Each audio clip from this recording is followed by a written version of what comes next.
خلاص الليالي العشر والوقت بيعدي حالا.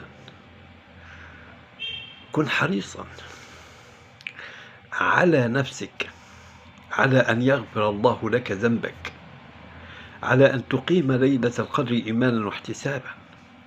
جمع قلبك، أكثر من ذكر ربك، حاول تجتهد في العشر ليالي، فإن اجتهدت فأنت مصيب ليلة القدر لا محالة حتما، وكأنك تتعبد لله أكثر من 83 سنة في ليلة واحدة.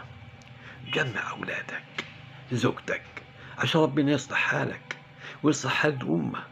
ادعو لنفسك ولغيرك، ادعو لنفسك بالخير وتمنى لغيرك الخير.